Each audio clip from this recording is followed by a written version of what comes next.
자, 이제 그러면은 이제 전반적으로 쭉 그 요소를 살펴봤는데, 네.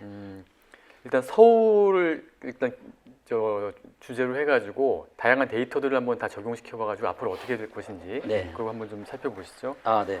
일단은 아까도 말씀하셨지만은 네. 서울 아파트 값이 최근에 많이 오른 중에 가장 큰 원인이 통화량, 그러니까 네. 초저금리에 이제 유동성이 굉장히 많이 네. 늘어났기 때문에 그렇다고 하는데, 맞습니다.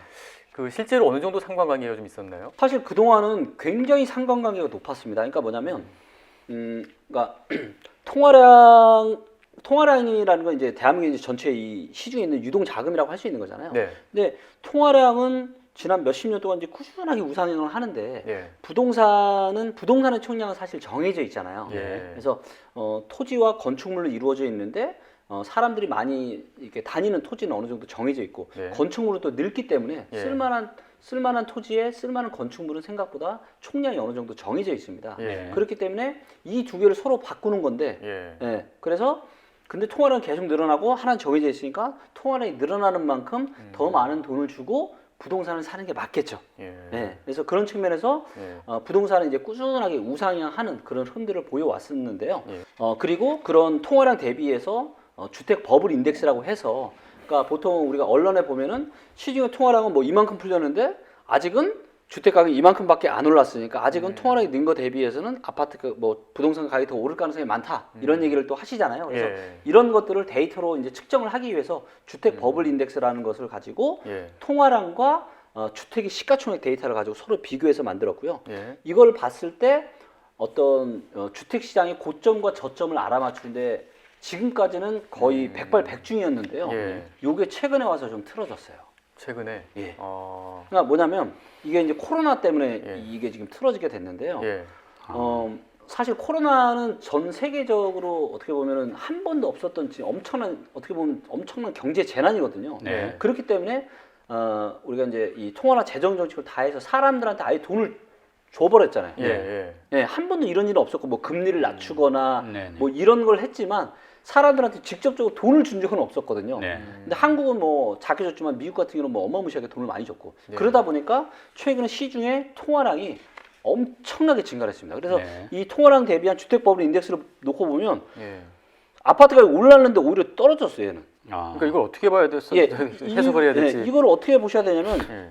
시중에 풀린 통화량이 늘어나는 속도보다, 그러니까 사실 지금 아파트가 부동산 가격이 엄청나게 많이 올랐어요, 주택들이. 네네. 근데 이 주택 가격이 올라가는 속도보다 통화량이 늘어나는 속도가 훨씬 더 빠르니까 얘가 떨어지는 거예요. 아. 네. 아. 그만큼 지금 시중에 돈이 어마무시하게 풀려 있다는 풀려 거죠. 있다. 네. 이거는 또 집값 안정이라는 측면에서 보면 좀 안 좋은 신호 같은데. 안 좋은 신호죠. 예, 예. 안 좋은 신호입니다. 네. 네. 그러면 이게 돈이 많이 풀려 있다라는 거는 뭐 네. 빚을 많이 해서 맞습니다. 그런가요? 네. 아주 이제 중요한 포인트를 얘기해 주셨는데요. 네. 자, 이것도 마찬가지로 만약에 이것만 단면만 놓고 보면 아직도 부동산이 엄청나게 갈 수 있거나 할 수 있지만 네. 우리가 또 다른 면을 봐야 되는데요. 자, 뒤에 보시면 자, 주택은 기업들이 주택을 사진 않잖아요. 네. 그렇죠? 예. 개인들이 주택을 사는데 예. 시중의 통화량은 개인들의 통화량도 있지만 기업들 통화량이 훨씬 더 많을 겁니다. 예. 아. 네, 그렇죠? 예. 근데 정말로 그렇다면 주택 시장과 연관이 있는 건 개인들의 통화량인데 네. 개인들의 재산이 진짜로 늘어나서 통화량이 늘어난 거냐는 거죠. 개인의 통화량은. 예. 우리가 데이터를 기업 통화량, 개인 통화량을 따로 구분해서 이걸 할 수는 없지만 그런 네. 데이터는 없기 때문에요. 네. 그런 데이터가 있으면 너무 좋을 것 같은데 이제 없기 때문에 그렇다면 우리가 유출을 해볼 수밖에 없잖아요. 근데 보니까 사람들이 실질 소득이 이미 감소하고 있어요. 네. 거기다가 지금 사상 최대의 대출, 금리가 너무 싸니까 네. 근데 뭐 주식 투자해도 돈 벌어, 부동산 투자해 돈 벌어. 그러니까 사람들은 막 영끌해서 막 미친 듯이 막 하는 거죠. 예. 뭐 최근에도 사실은 공모주 투자가 너무 인기가 좋았잖아요. 네. 그래서 이제 BTS 이 빅히트. 빅히트도 대박 날 줄 알고 네. 대박 날 줄 알고 막 신용대출 이빨 끌어다가 했다가 지금 이혼 위기 당하게 지금 생겼다 이런 예. 지금 기사 나오고 있잖아요. 네. 그러니까 지금 개인들의 대출 문제가 네. 너무 심각합니다. 지금 이제 개인들의 세계. 이제 이 대출 데이터를 잠깐 보면요. 예.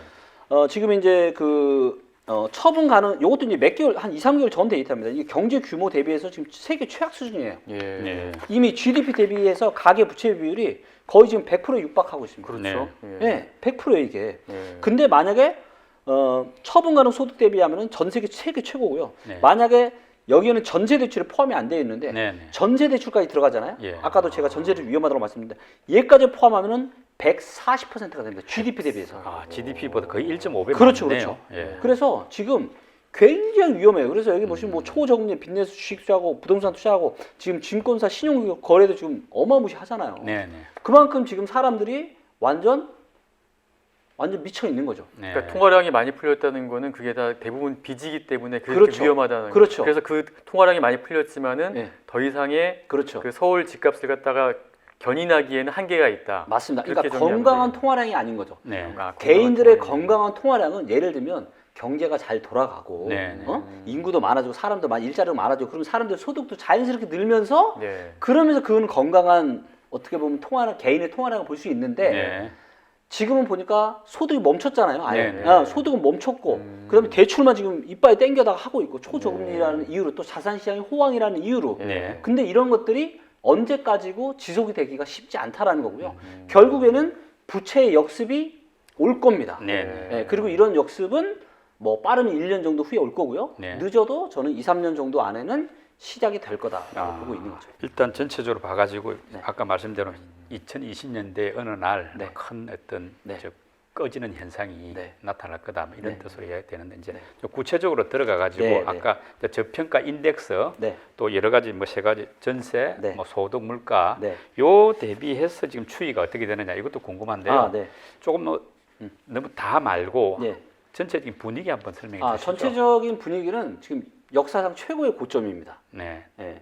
그러니까 2007년 8년 때보다 훨씬 더 지금 버블이 심각한 지금 아. 그런 상황이 있는 거고요. 네. 네. 네. 근데 이제 뭔가 하락을 촉발을 시킬 수 있는 유의 트리거가 있어야 되는 거거든요. 네. 네. 근데 그런 트리거가 예를 들면 이제 정상적이었으면 부동산 시장이 이렇게 좋으면은 건설사에서 아마 엄청나게 공급 물량을 쏟아냈을 거예요. 근데 정부가 이제 그런 것들을 못하게 해서 입주 물량도 많지 않고 그렇다고 네. 미분양이 많이 있는 것도 아니고 네. 그러다 보니까 많은 전문가들도 몇 년 더 갈 수도 있겠다 이런 생각들을 하는 거고요. 네. 근데 여기에 트리거가 될 거가 저는 이제 뭐라고 보고 있냐면 이제 내년부터 이제 본격적으로 강해지는 이제 이 세금 폭탄, 아. 보유세 말씀인 예. 거죠? 네. 아. 종부세를 포함한 이 세금이 내년부터 이제 엄청나게 늘어나거든요. 네. 실제로도 제 주변에도 이제 좀 재산이 좀 꽤 있으신 분들이 있는데 고민을 지금 굉장히 많이 하고 있습니다. 네. 네. 정리 안 하면 지금 내년부터 억대 세금 폭탄이 떨어지는데 네, 네. 아직 못 팔고 있어요. 예. 그리고 실제로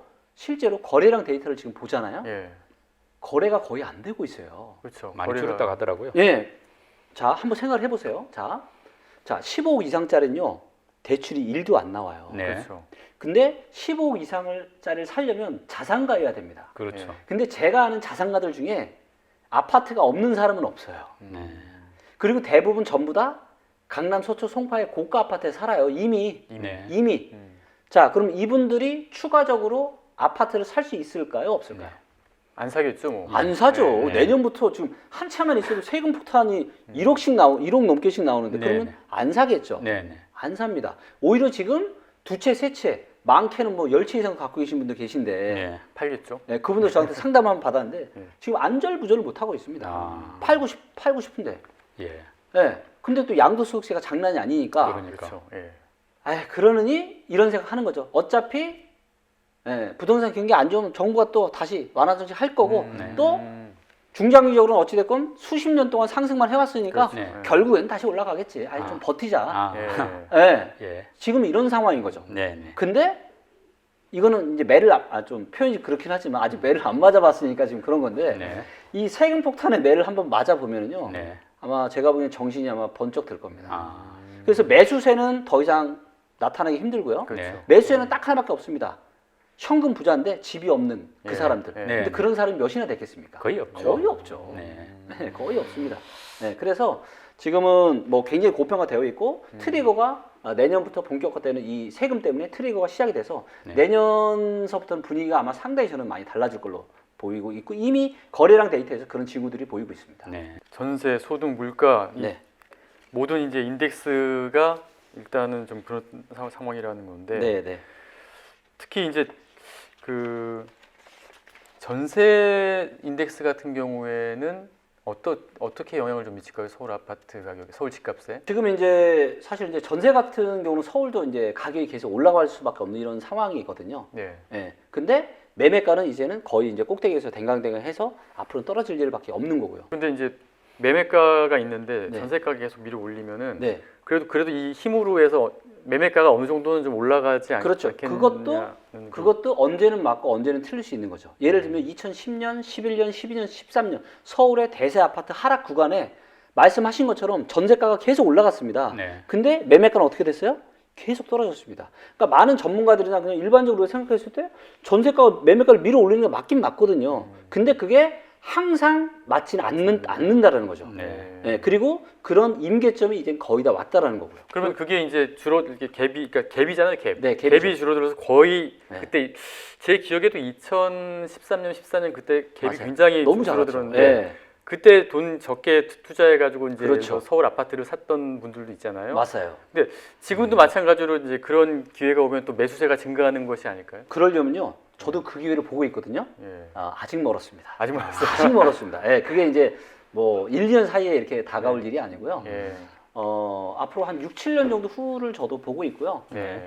그때는 또 용기 내서 또 사야죠. 그러니까 서울에 국한해서 이제 주택 구매력 지수 네. HAI 네. 보니까 일단 지금 이제 상당히 네. 그 낮아가지고 네. 말하면 아파트 값이 비싸다라는 맞습니다. 걸 맞는데 네. 문제는 내년까지는 이게 좀 상승하는 걸로 네. 좀 나타나 보이는데 네, 네. 지금보다 오히려 네. 그러면은 내년까지는 이 집값이 또 조금 오를 가능성은 없는가? 있습니다. 예. 네, 내년까지 오를 가능성이 있습니다. 근데 이건 세금 폭탄에도 고가- 불구하고 세금 폭탄에도 불구하고 근데 네. 좀 나눠서 보셔야 되는 게 뭐냐면 네. 고가 아파트 시장과 네. 그 밑에 시장을 따로 분리해서 보셔야 돼요. 아, 그러니까 금융위기 때에도 네네. 그러니까 서브프라임 사태 터지기 전에 이미 강남의 고가 아파트들은 2007년 초반에 다 고점 찍었어요. 네. 그리고 지지부진했었고, 예, 예. 근데 고가 아파트에서 중저가로 퍼진 거죠. 그래서 중저가 시장이 한 1년 반 정도 더 상승을 했던 거고요. 아. 지금도 마찬가지입니다. 네네. 고가 아파트 시장은 끝났다고 보시면 돼요. 아. 근데 중저가 시장들, 그래서 네. 강북이나 수도권에 좀 네. 이런 데들은 계속 상승세를 내년에 어느 즈음까지도 이어갈 가능성이 꽤 있다라고 보여집니다. 약간 차별이 있을 네, 수 있다. 가격대별로 이제 차이가 있는 거죠. 네, 네. 그러니까 대표님이 이제 주신 그 AI 분석 자료 보면은 네. 2005년, 6년, 7년, 8년 이때가 이제 보면은 네. 먼저 정부 대책이 나오고 그렇죠. 그럼에도 불구하고 쭉 오르다가 네, 쭉 오르죠. 서울 고가 아파트가 고점이 와요. 네. 그리고 그 다음에 서울 평균 아파트 고점이 오고 네. 그 다음에는 좀 보합을 유지하다가 이제 네. 하락으로 가는데 맞습니다. 지금 그 다음 장에서 보이시면 이제 보면은 네. 지금도 이제 그렇게 간다는 거 아닙니까? 맞습니다. 지금도 유사하게 앞으로 펼쳐질 가능성이 많죠. 그럼 지금 일단 고가 아파트 고점은 이제 지금 이제 왔다는 네. 찍었다는 네. 거고 이제 서울 아파트 전체 평균 고점이 아직 안 왔네요. 아직 안 왔죠. 아. 그게 이제 내년 말이나 내후년 초 정도 보시는 그렇죠. 거예요. 맞습니다. 지금 대표님 이제 분석을 뭐 우리가 반대하는 것이 아니고 네. 혹시나 싶어서 이제 반대 의견을 좀 네. 제시해 보는데 네. 지금 일자리 데이터가 나름대로 또 집값하고 관련이 있다고 보는데 네. 그래서 지금 대표님 보시기에 강남은 이제 좀 빠지고 네. 서울의 남은 지역은 좀 오를 수 있다, 차별화될 거라는 그 시각에서 네. 오히려 일자리들이 아까 말한 강북이 빠지고 네. 적어졌고 강남은 일자리가 아직도 탄탄한 편이거든요. 맞아요. 그러다 보면은 네. 그 지금 두 가지 약간 모순되지 않습니까? 모순되죠. 강남이 오를 것이라는 강북이 많이 오르고 네. 강남은 빠질 것이라는 전망과 네. 일자리를 보니까 네. 오히려 강북이 적고 네. 강남이 계속 탄탄하다. 그렇죠. 서로 약간 모순되는 것 같은데. 그렇죠. 모순되죠. 예, 그 결론은 어떻게 될까요? 그런데 이제 예를 들면 이제 이런 게 있는 거죠. 우리가 직장과 집의 거리가 네, 예를 들면 한 30분, 40분이 가장 이상적이고요. 네, 1시간 정도면 견딜 수 있습니다. 근데 그렇죠. 서울에서는 아무리 내가 직장이 강남에 있어도 네. 강북에서 1시간이면 오거든요. 네. 네, 네, 그렇기 그렇죠. 때문에 크게 아, 그런 문제는 없는 거죠. 네. 네. 그러니까 서울 안에서 네, 저 일자리 그렇죠. 수위는 큰 변수가 안 된다. 네, 네, 뭐 맞습니다. 말하자면 지역이 달라져 가지고 그렇죠. 뭐 서울은 적고 네. 어디 충청남도는 늘린다. 그렇죠, 그렇죠. 이런 차이는 맞습니다. 의미가 있다. 네, 네. 아, 네. 예, 이해가 됩니다. 그리고 자료 중에 좀 특이하게 본 게 네. 그 사상 최대 거래량이 뭐 올해 터졌다는 자료가 네. 있던데 네. 그게 보니까 거래량 터진 그 시점이 네. 2007년 네. 2015년 네. 그리고 2020년 이렇게 나오네요. 네. 이거 어떤 의미가 있습니까? 아, 거래량이 이게 떨어졌다는 이제 시장의 변곡점마다 이런 거래량이 터지는 현상들을 우리가 확인할 수 있는데요. 게? 예. 이거는 주식하고도 똑같습니다. 네. 예를 들면 주가가 계속 하락하다가 바닥에서 거래량이 터지는 거는 이거는 어떻게 보면 추세 전환의 신호가 될 수 있는 거고요. 고점에서 계속 오르다가 고점에서 큰 거래량이 터진다는 거는 예. 결국 이건 선수는 팔고 예. 이제 뭘 잘 모르는 개미들은 이제 사는 거죠. 패닉 아. 바잉을 했다. 예, 패닉바잉 하는 거죠. 자, 예. 그런데 예. 수도권 부동산 시장의 거래량을 보니까요. 2006년 말 2007년 초에 이제 보시는 것처럼 거래량이 엄청나게 터졌어요. 예. 네. 이때 신문 기사를 찾아보시면 아시겠지만 바로 얼마 전 나왔던 기사랑 똑같아요. 영끌. 네. 예, 그러니까 사람들이 안 사다가 도저히 지금이라도 안 사면은 영원히 못 살 것 같은 공포 심리에 휩싸여서 사는 거예요. 그때가 2007년이었어요. 예, 2006년 말. 2006년 자, 말. 이 얘기는 뭐냐면요. 자, 누구는 사고 누구는 팔았겠죠. 네. 과연 누가 사고 누가 팔았을까요? 고수들이- 당연히 고수들이 판 사람은 팔고, 이미 그 전부터 갖고 있었던 사람들이고 네. 수익을 받겠죠. 수익을 봤던 사람들이고 예. 수익을 본 사람이 고수일까요? 뒤늦게 이렇게 하려고 한 사람이 고수일까요? 당연히 이걸 뭐 물어보나 마나죠. 결국에는 2006년 말에는 고수는 팔고 예. 초보는 산 거예요. 네. 예. 자, 그런데 이게 또다시 거래량이 언제 터졌냐면 15년에 터졌습니다. 그러니까요. 자, 15년은 이제 막 바닥 찍고 올라가기 시작한 타이밍이었다. 네. 초반이었어. 완전 초반. 예. 자, 이때는 누가 팔았을까요?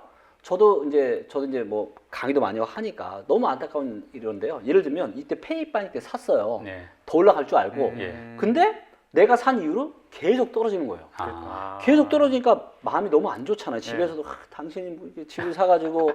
근데 14년에 바닥 치고 올라가는 거예요. 네. 올라가서 거의 본전 얼추돼. 네. 그러니까 얼씨구나 하고 어. 파는 거죠. 예. 네. 지금이라도 빨리 왜 그 공포가 있으니까. 예. 그리고 사람들은 최근 직전의 가격 움직임밖에 기억을 못 합니다. 최근 몇 년 동안 올랐으면요. 앞으로도 계속 오를 것만 생각하고요. 최근 몇 년 동안 내렸으면 앞으로도 계속 내릴 것만 생각해요. 네. 근데 이런 어떤 인지적인 오류로부터 벗어나야 됩니다. 그리고 네. 그런 것들을 벗어날 수 있는 가장 그런 힘이 될 수 있는 게 저는 데이터라고 판단하거든요. 네. 예. 왜냐하면 데이터는 거짓말을 하지 않으니까요. 음. 근데 지금 또 보시면 2020년에 또 어떻게 됐죠? 엄청나게 2020년 터졌어요. 예, 6월 달에 사상 최대의 또 거래량 터졌습니다. 예. 누가 팔았을까요? 당연히 고수들이 팔고. 고수들이 팔았고 고수가 예. 판 거구나. 예, 20대, 30대 예. 영끌 신용대출을 뭐 네. 이빨이 땡기고 이렇게 해서 지금이라도 안 사면 이제 영원히 못 살 것 같은 그런 예. 공포에 휩싸이니까. 그리고 나서 2006년 말에도 고점에서 이제 거래량이 터졌는데 그리고 나서 한 1년 반 정도 후가 시장이 고점이었거든요. 네. 예. 근데 지금 최근에 거래량이 터져서 1년 반 뒤면 내년 말이나 네. 내후년 초반 정도 되는 거예요. 네. 그러니까 그 정도가 뭐 아마도 갈 수 있는 거의 마지노선이지 아, 않을까 상승할 수 있는 네. 그렇게 지금 보고 있는 거죠. 방금 설명 들어보니까 이제 네. 서울의 집값 상황이 네. 지금 현재 상황이 2007년, 8년 그때하고 비슷하고 네. 2014, 15년하고 많이 다르다. 완전 반대죠. 그렇죠. 네, 근데 반대. 2007년, 8년 또는 2007년 그때하고 지금 그 어떤 점에서 유사하고 네. 뭐 좀 2014, 15하고 어떻게 네. 다른지 아, 네. 그걸 한번 정리해 주시죠. 지금 이제 2007년하고 비슷한 이유는 굉장히 몇 가지 것들이 있는데요. 네. 이거는 이제 주식과 부동산은 어떻게 보면 이제 재테크의 양대 축이잖아요. 네네. 근데 우리가 정부에서 규제를 할 때 항상 고가 강남부터 규제를 합니다. 항상 강남이 타겟이 돼요. 네. 그렇죠. 네. 항상 그랬죠. 그렇기 때문에 과거에도 2006년에 그때 더 이상 이제 강남 쪽으로 돈이 갈 수가 없으니까 네. 큰 돈이 그러니까 큰 돈이 가려면 강남으로 가야 되잖아요. 근데 큰 돈이 못 가니까 어디로 가요? 주식시장으로 가는 거죠. 네. 네. 지금도 마찬가지로 고가는 이제 작년에 12, 16 대책 나오는 이후로 사실은 고가는 이제 그때부터는 더 이상 크게 치고 가기 힘든 상황이 됐었거든요. 네. 그러면서 서프라임 터지면서 유동성이 급증하고 하니까 지금 또 다시 사람들이 뭐 주식에 막 테슬라니 뭐니 막 애플 주식 열광을 하고 있잖아요. 근데 네. 저는 분명하게 기억합니다. 2007년에요. 예.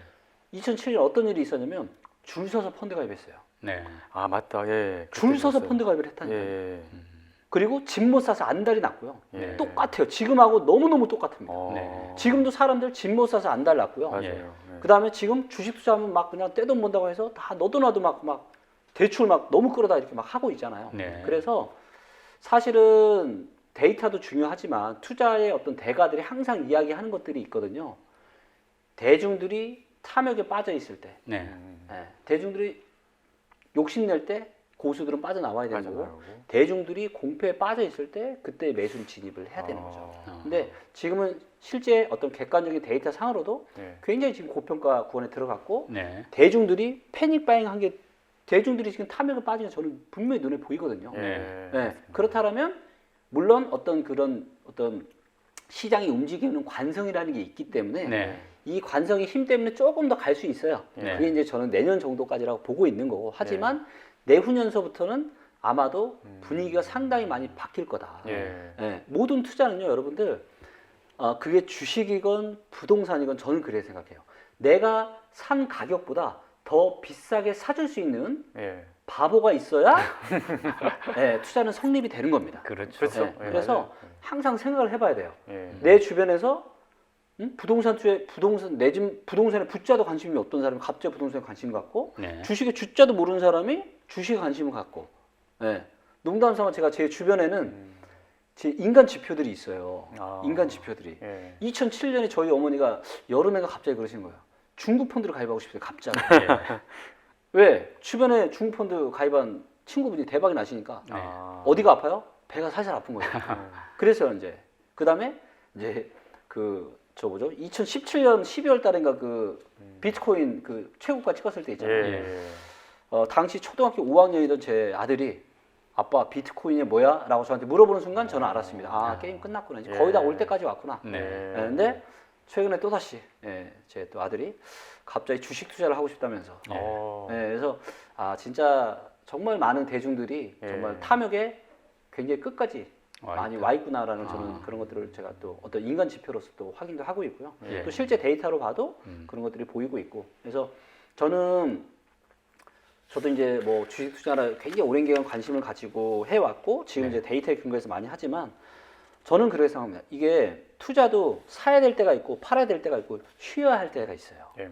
근데 계속 잘 될 때 하기만 하다가 망한 사람 저는 너무 많이 봤거든요. 저도 그런 경험을 했고 그래서 모든 투자는 진짜 10년에 만약에 지금 내가 매수를 하려고 하는데 지금이 과연 10년에 한 번 정도 있을까 말까 한 기회인지 아닌지를 꼭 판단하시고 그때만 하셔도 돼요. 10년에 한 번만 투자 제대로 해도 10년에 한 번만 내 집 마련 제대로 10년에 한 번만 주식 투자 제대로 해도 예. 내가 잘 먹고 잘 살고 내 노후 준비하는데 아무런 문제가 없습니다. 예. 근데 주변의 분위기 보고 언론 보고 가는구나 이런 거에 자칫 휩싸여서 하다가는 정말 내 소중한 노후의 근간이 될 수 있는 자산을 상당 부분 날릴 수가 있어요. 네. 그래서 그런 것들은 정말로 안 하셨으면 좋겠고요. 근데 지금이 어떻게 보면 10년 만에 한 번밖에 있을까 말까 저로의 매수 기회가 아니라 어쩌면 지금이 10년 만에 한 번밖에 없을 만큼 저로의 매도 기회치가 훨씬 더 가깝다라는 거죠. 예. 네. 그리고 모든 투자는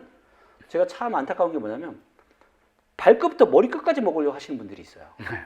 네. 노래도 있지만 뭐 머리부터 발끝까지. 근데 저도 예전에 그랬었고 왜냐면 그게 인간의 어떤 본성이거든요. 그렇죠. 근데 네. 저는 항상 그런 생각을 합니다.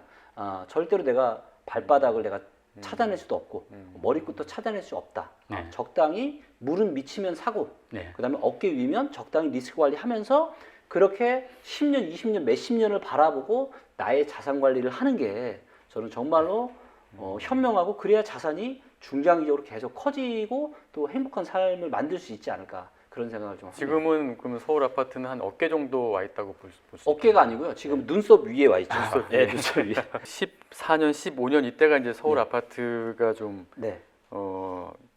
저가라고 했는데 저점이라고 했는데 그 당시에 네. 그 반포의 모 아파트 같은 경우에는 34평이 15억이었어요. 그게 네. 원래 한 18억 정도 가던 게 몇 억 떨어져가지고 그 정도였다가 네. 그게 지금은 30억이거든요. 네. 그러면 고점에서 샀더라도 네. 그때 네. 그 사람이 버티고만 있었으면은 맞아요. 결국은 지금 많이 오른 거 맞습니다. 아닙니까? 네. 그렇다면은 맞아요. 그 지금도 고점이라고 하지만 다시 네. 떨어진다고 하지만은 그렇죠. 뭐 서울 같은 경우는 우리나라 그래도 네, 수도고 맞습니다. 많이 일자리도 많이 있으니까 그래서 그 혹시 네. 그 상투에 잡았다고 하더라도 네. 또 팔지 말고 네. 계속 갖고 있으면 그래도 손해는 안 보고 그냥 쭉 올라가는 것이 아니라는 네. 그런 게 아닐까 저는 이제 과거 사례를 보니까 맞습니다. 예. 그래서 그런 이유들 때문에 예. 지금 서울에 다주택자들이 물건을 많이 내놓지 않고 있는 거죠. 아, 자, 그런데 예. 제가 이제 강의 때도 가끔 그런 얘기를 하지만 지금까지의 세상과 앞으로 펼쳐질 세상은 완전 달라요. 어떻게 다르냐면 그동안의 대한민국은요. 성장만 하는 세상이었습니다. 그렇죠. 인구도 예. 늘고 일자리도 늘고 예. 모든 게 커지는 세상에서만 살아왔어요. 네. 그리고 사회의 모든 시스템, 뭐 연금, 뭐 건강보험, 모든 이런 시스템들도 그 성장하는 기반하에 만들어져 있습니다. 그렇죠. 네. 자, 그런데 네. 2020년대부터는 어떤 세상이 오냐면요. 이제는 성장이 아니라 수축이 사회의 근간이 되는 세상이 오고 있습니다. 수축, 성장이 아니라 수축이라는 거죠. 이미 인구가 이제 막 줄어들기 시작을 했고요. 출산율 지금 결혼도 안 하고 일자리도 계속 줄어들고 있고, 그 다음에 뭐냐면 기술이 세상에 미치는 영향이 그 어느 때보다 아주 강력합니다. 맞습니다. 네. 네. 그렇죠. 그러니까 일자리를 계속 파괴하고 있는 거예요. 네. 계속 파괴하고 있는 겁니다. 그래서 자 보세요. 앞으로 세금은 인구 구조 때문에 국가 입장에서는 세금을 갈수록 많이 거둘 수밖에 없어요. 네. 세금 많이 걷고 일자리는 계속 줄어들고 네. 세율소득은 갈수록 줄어들 수밖에 없고 이런 수축의 현상이 이제 막 벌어지기 시작했거든요. 네. 한 번도 없던 일이. 예. 그렇기 때문에 아까 말씀하셨던 것처럼 대다수의 사람들은 옛날 생각만 하는 거예요. 이게 몇십 년처럼 해왔기 때문에 이게 그냥 정답처럼 지금 생각을 하고 있는 거죠. 네. 하지만 이제는 분명히 세상이 달라지고 있고 그렇기 때문에 엄청난 지금 어마무시한 지금 변혁기가 오고 있거든요. 근데 네. 많은 사람들이 몰라요. 그리고 진짜 이제 가장 큰 충격은 언제 올 거냐면 바로 자율주행차가 이게 다니기 시작하면 그때부터가 정말로 엄청난 이제 일자리 충격이 올 거예요. 네. 지금 생각해 보면 운전해서 어떤 이런 경제 생활 하시는 분들이 얼마나 많아요. 그렇죠. 예. 정말 많습니다. 근데 트럭 운전부터 택시 운전 모든 게 다 사라지는 거예요. 이제. 사람이 필요가 없는 거죠. 네. 그렇게 되면 어떻게 돼요? 이 교통비가 드라마틱하게 떨어집니다. 왜? 전부 다 거기는 뭐 택시니 트럭이니 다 인건비가 다 포함이 되어 있는 거잖아요. 그렇죠. 인건비가 아예 필요가 없다니까요. 그다음 플라잉카니 뭐니 이런 다 자율주행이잖아요. 전부 다. 예. 그래서 이동에 대한 이런 비용이 아주 싸지는 거죠. 네. 이동에 대한 비용이 싸진다라는 거는 이제는 더 이상 직주 근접에 대한 네. 이런 니드가 줄어들 수밖에 없는 거고. 네. 그다음에 차에 대한 이런 공간 자체가 개념이 달라지는 거예요. 네. 지금까지 차는 운전하는 공간이거든요. 예. 근데 앞으로의 이 차는 운전하는 공간이 아니라 독서실이 될 수도 있고 식당이 될 수도 있고 침대가 될 수도 있고 네. 네. 뭐 영화관이 될 수도 있고. 네. 거기서 일도 할 수 있죠. 그렇죠. 예, 출근하면서. 네, 맞습니다.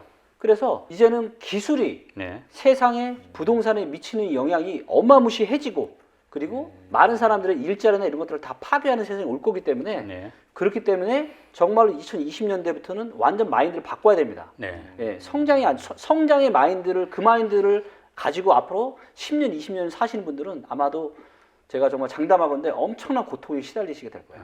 근데 이제 대표님 보니까 네. 그 좀 시간을 길게 두고 네. 2027년 네. 또 2028년 그때 되면은 또 서울 아파트 네. 매수 시점이 올 수 있다라고 하셨는데 네. 방금 말씀하신 대로 네. 지금 축소 사회가 되고 네. 또 무인 자동차라든지 기술 발전은 그때 가면 더욱더 빨라질 텐데 그렇죠. 그러면 결국 매수 타이밍은 거의 없어지는 거 아니냐 그런 생각도 들거든요. 그건 또 꼭 그렇진 않은 게요. 예. 그러니까 예를 들면 성장하는 세상에서도 네.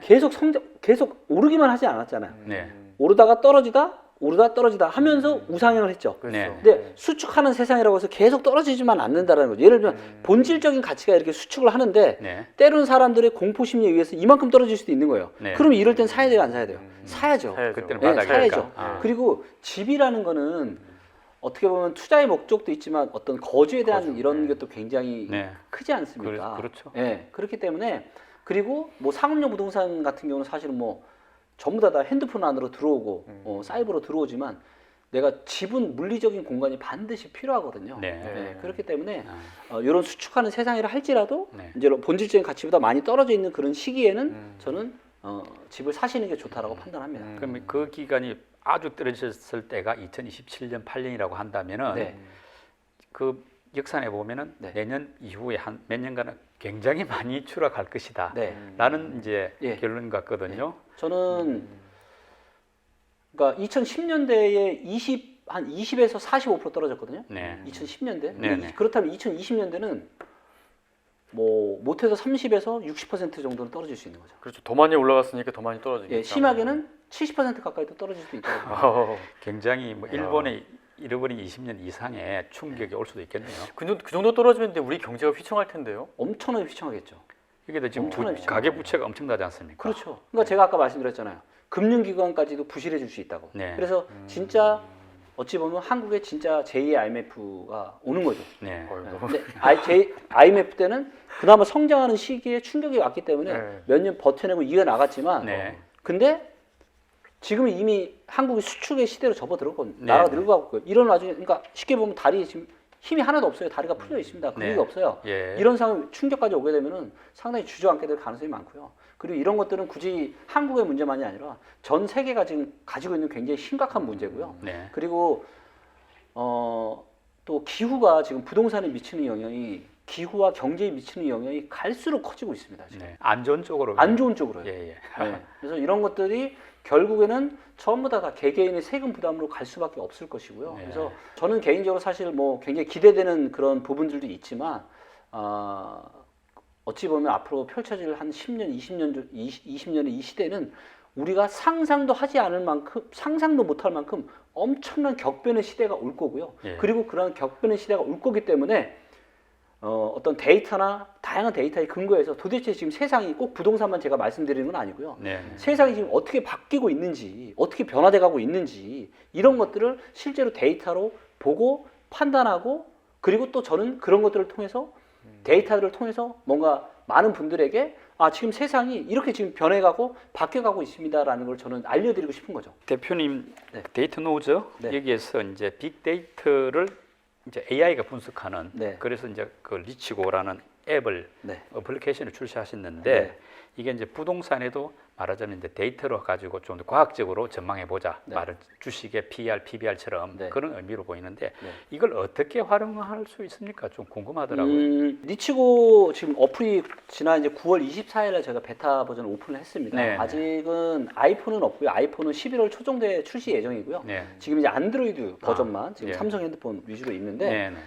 저희 리치고 모바일 화면에 들어가면 크게 이제 차별화된 것들이 첫째가 이제 미래 가격이 있고요. 네. 그래서 저희가 AI 네. 다양한 데이터를 집어넣어서 AI로 예측한 미래 가격을 이제 보실 수가 있고요. 예. 그래서 저 해봤더니 신기하더라고요. 네. 미래 가격이 나오더라고요. 한 5년치인가가 나오던데요. 네, 모델이 두 가지가 있습니다. 그래서 네. 조금 보수적인 모델이 있고 공격적인 모델이 있고 그래서 두 가지 모델이니까 보시면 되고요. 네. 근데 이제 아직은 AI가 이제 저희가 초창기다 보니까 아직은 이제 AI를 좀 믿는 거는 그렇고 요거는 좀 재미삼아 보시면 될 것 같고요. 네. 네. 하지만 저희의 지금 AI 이 연구하는 저희 이제 수석 팀장이 네. 그 AI 그 글로벌 스타크래프트 게임 대회에서 1등한 친구예요. 네, 그래서 2등이 페이스북이었습니다. 네. 1등을 한 팀이 삼성 SDS의 사이다 어. 팀인데 거기 이제 핵심 개발자였습니다. 네. 그래서 그 친구 그래서 AI 쪽으로는 거의 굉장히 전 세계에서 권위 있는 그런 지금 친구가 미래를 예측하고 있기 때문에 네. 좀 아마 뭐 한 1년 정도 이렇게 꾸준하게 더 연구를 하게 되면 네. 상당히 좀 좋은 결과물이 좀 나올 수 있을 것 같고요. 네.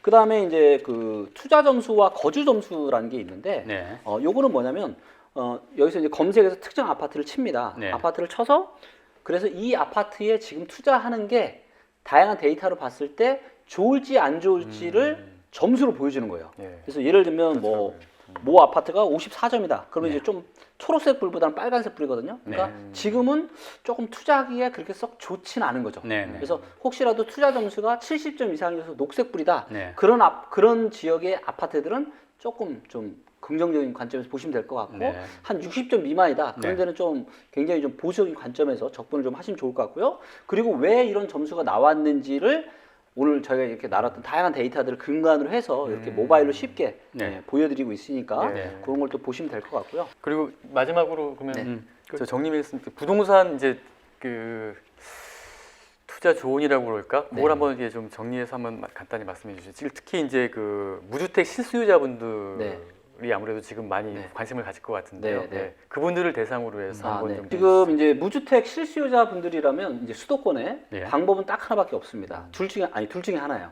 하나는 이제 청약. 네. 왜냐면 이제 워낙 지금 분양가가 싸니까. 네. 그렇죠? 그래서 그리고 지금 새 아파트가 사실은 분명한 거는 틀림없는 사실이고요. 네. 데이터를 놓고 봐도 서울의 평균 아파트 나이가 너무 늙었어요, 지금.